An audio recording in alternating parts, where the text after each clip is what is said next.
it is official. Malik Beasley and Mo Bamba will be free agents. Now, this doesn't mean that they won't be a part of the Lakers team next year. The Lakers could still and are very interested, based on reports, to bring both of them back just on more reasonable deals.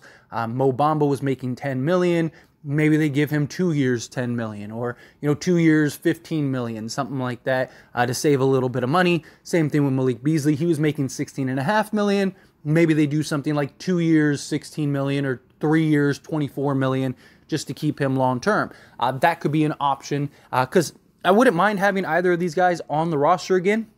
There's a real argument for both, right? Mo Bamba is a perfect modern NBA center, a guy that could stretch the floor, shoot 40% from three, and also defend and block shots. But he's very raw, very undisciplined, and injury issues and concerns. So if the Lakers can bring him back at a reasonable price and kind of have him as like your young development center, I would still want the Lakers to go get a veteran center. But if you can get like a veteran center and then bring in Mo Bamba as like that development guy that's getting, 10 minutes a night during the course of the regular season, I think that would be great. I do think he has potential to, within the next 2-3 years, to actually make some noise on this roster and maybe even potentially be a starter on this Lakers team. Malik Beasley, his upside is ridiculous for the Lakers, right? There's no one else on the Lakers roster like him.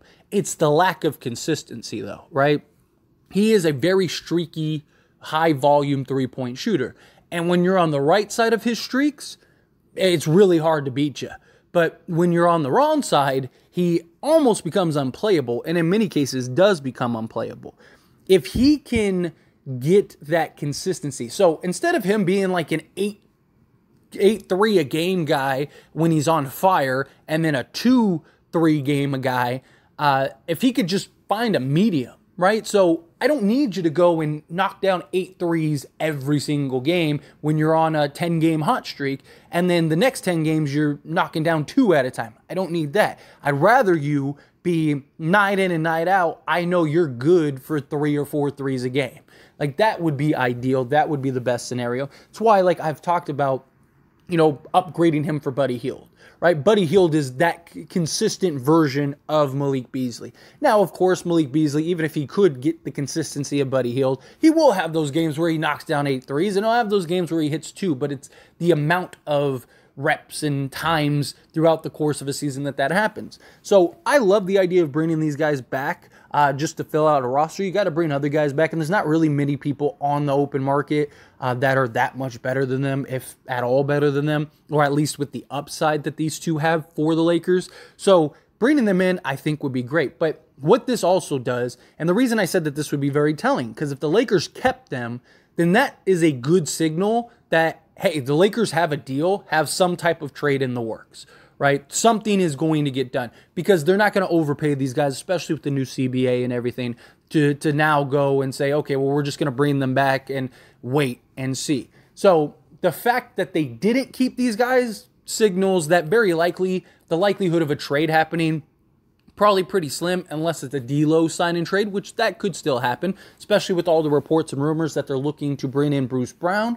If they bring in Bruce Brown, then maybe they look to move D'Angelo Russell, because now you're starting to get a little guard heavy. So that could be an option, but we'll see. We'll see how that shapes up. What this did do now, though, is this freed up and ensured that the Lakers have the full mid-level exception, and they could also have $17 million in cap space.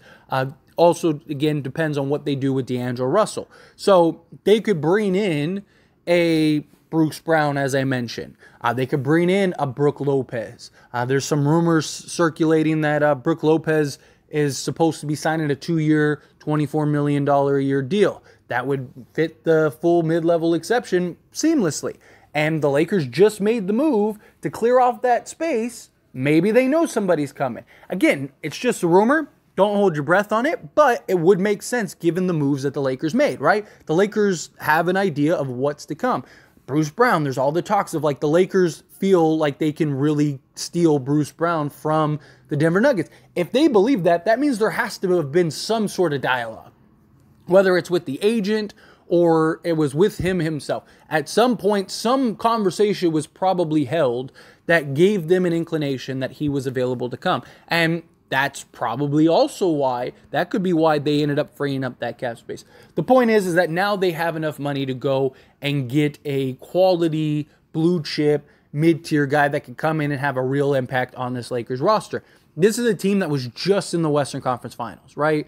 You get one or two more guys, they probably win the NBA Finals. So that's what the Lakers, I imagine, are looking for. Can we bring in a Brook Lopez and another quality piece or two, right? Now all of a sudden we have that core 8 guys rather than trying to figure out who's our 7th or 8th guy, because Malik Beasley becomes unplayable, and then Troy Brown becomes unplayable, and then D'Lo becomes unplayable, and it's just like you get those guys that, okay, well, D'Lo doesn't have it tonight. Well, we got Bruce Brown, or this guy doesn't have it tonight. We got Brook Lopez. So it allows the Lakers to have some flexibility to sign guys.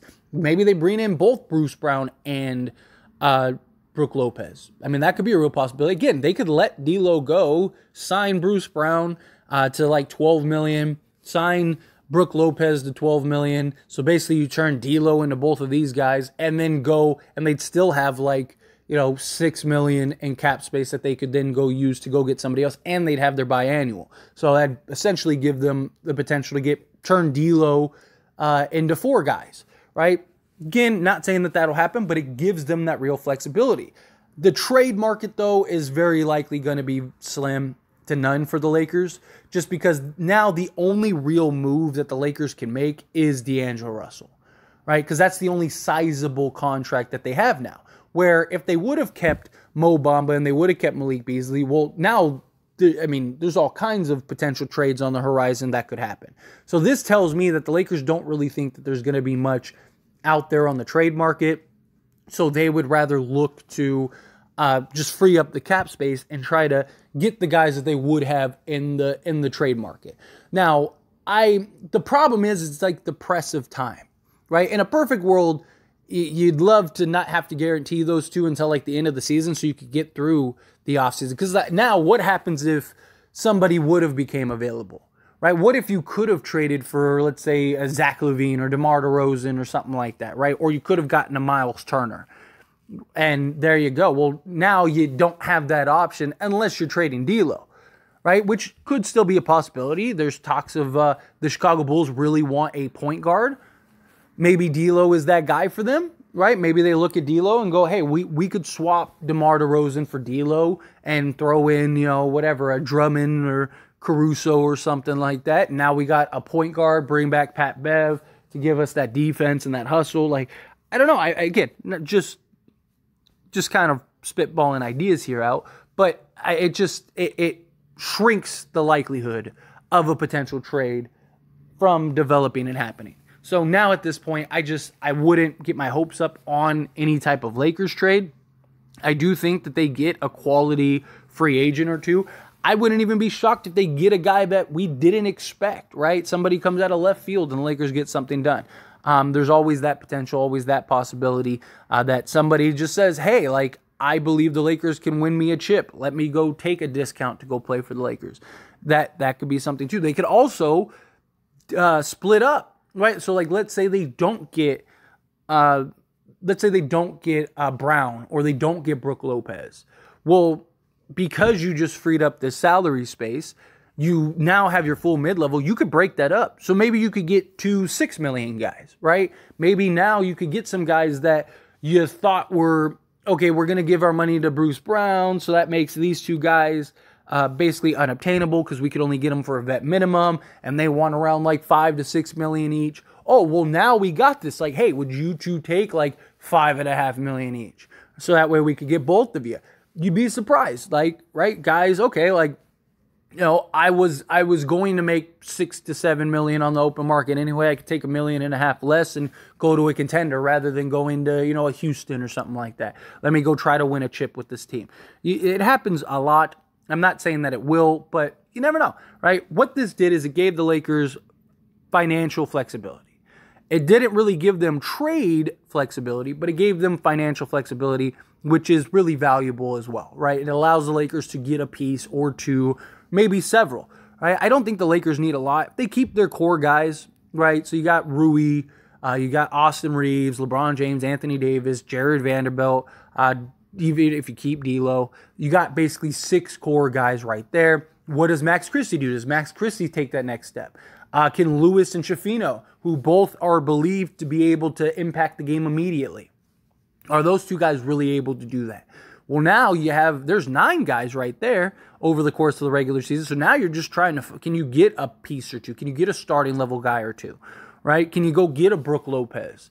Now you could go, D'Lo, Reeves, LeBron, AD, Lopez. And then you have Schifino, say Christie, Lewis, Rui, and then go get like a Mason Plumlee or something like that, or bring back Mo Bamba or whatever, right? It just, again, it gives the Lakers the flexibility that they need to get something done. And I'm all for it. I'm excited for it. But anyway, as always, this is a discussion, so I pass the question on to you. Let me know your thoughts and opinions down in the comment section below. What do you think? What do you think is going to be the end result of this? Are you okay with them waiving these 2? Are you disappointed? However you feel, whatever your thoughts are, I would love to hear it. So let me know down in the comments.